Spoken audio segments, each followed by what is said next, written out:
Reading text. The Devoted Friend by Oscar Wilde. Once upon a time there was an honest little fellow named Hans. He lived in a tiny cottage all by himself, and every day he worked in his garden. In all the countryside there was no garden so lovely as his. Sweet William grew there, and gilliflowers, and shepherd's purses, and fair maids of France. There were damask roses, and yellow roses, lilac crocuses, and gold, purple violets and white. Columbine and lady smock. Marjoram and wild basil. The cowslip and the flower de luce.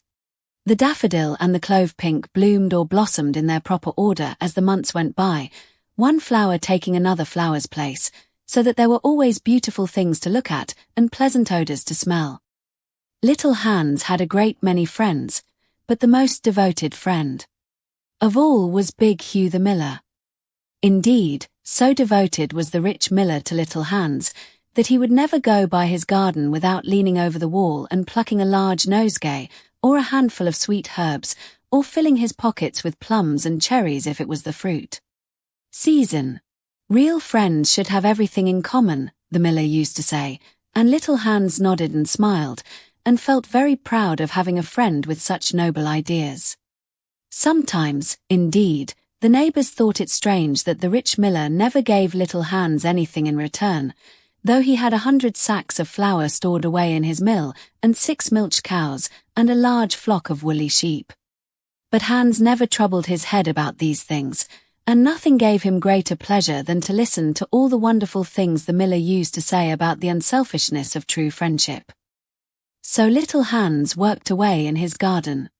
During the spring, the summer, and the autumn he was very happy, but when the winter came and he had no fruit or flowers to bring to the market, he suffered a good deal from cold and hunger, and often had to go to bed without any supper but a few dried pears or some hard nuts. In the winter, also, he was extremely lonely, as the miller never came to see him then. "There is no good in my going to see little Hans as long as the snow lasts," the miller used to say to his wife, "for when people are in trouble they should be left alone, and not be bothered by visitors. That at least is my idea about friendship, and I am sure I am right. So I shall wait till the spring comes, and then I shall pay him a visit, and he will be able to give me a large basket of primroses, and that will make him so happy." "You are certainly very thoughtful about others," answered the wife, as she sat in her comfortable armchair by the big pinewood fire. "Very thoughtful indeed. It is quite a treat to hear you talk about friendship. I am sure the clergyman himself could not say such beautiful things as you do, though he does live in a 3-storied house, and wear a gold ring on his little finger." "But could we not ask little Hans up here?"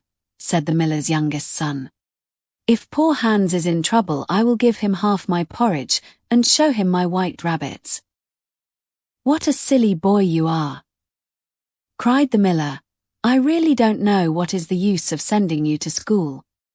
You seem not to learn anything.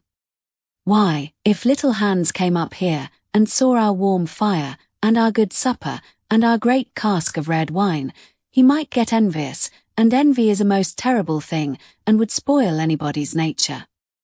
I certainly will not allow Hans' nature to be spoiled. I am his best friend, and I will always watch over him, and see that he is not led into any temptations. Besides, if Hans came here, he might ask me to let him have some flour on credit, and that I could not do. Flour is one thing, and friendship is another, and they should not be confused. Why, the words are spelt differently, and mean quite different things. Everybody can see that." "How well you talk," said the miller's wife, pouring herself out a large glass of warm ale. "Really I feel quite drowsy. It is just like being in church." "Lots of people act well," answered the miller, "but very few people talk well, which shows that talking is much the more difficult thing of the two, and much the finer thing also," and he looked sternly across the table at his little son, who felt so ashamed of himself that he hung his head down, and grew quite scarlet, and began to cry into his tea. As soon as the winter was over, and the primroses began to open their pale yellow stars, the miller said to his wife that he would go down and see little Hans. "Why, what a good heart you have!" cried his wife. "You are always thinking of others. And mind you take the big basket with you for the flowers." So the miller tied the sails of the windmill together with a strong iron chain and went down the hill with the basket on his arm. "Good morning, little Hans," said the miller. "Good morning," said Hans, leaning on his spade and smiling from ear to ear. "And how have you been all the winter?" said the miller. "Well, really," cried Hans, "it is very good of you to ask, very good indeed. I am afraid I had rather a hard time of it, but now the spring has come, and I am quite happy, and all my flowers are doing well." "We often talked of you during the winter, Hans," said the miller, "and wondered how you were getting on." "That was kind of you," said Hans. "I was half afraid you had forgotten me." "Hans, I am surprised at you," said the miller. "Friendship never forgets. That is the wonderful thing about it. But I am afraid you don't understand the poetry of life. How lovely your primroses are looking, by the by." "They are certainly very lovely," said Hans, "and it is a most lucky thing for me that I have so many. I am going to bring them into the market and sell them to the burgomaster's daughter, and buy back my wheelbarrow with the money." "Buy back your wheelbarrow? You don't mean to say you have sold it? What a very stupid thing to do." "Well, the fact is," said Hans, "that I was obliged to. You see, the winter was a very bad time for me, and I really had no money at all to buy bread with. So I first sold the silver buttons off my Sunday coat, and then I sold my silver chain, and then I sold my big pipe, and at last I sold my wheelbarrow. But I'm going to buy them all back again now." "Hans," said the miller, "I will give you my wheelbarrow. It is not in very good repair. Indeed, one side is gone, and there is something wrong with the wheel spokes, but in spite of that I will give it to you. I know it is very generous of me, and a great many people would think me extremely foolish for parting with it, but I am not like the rest of the world.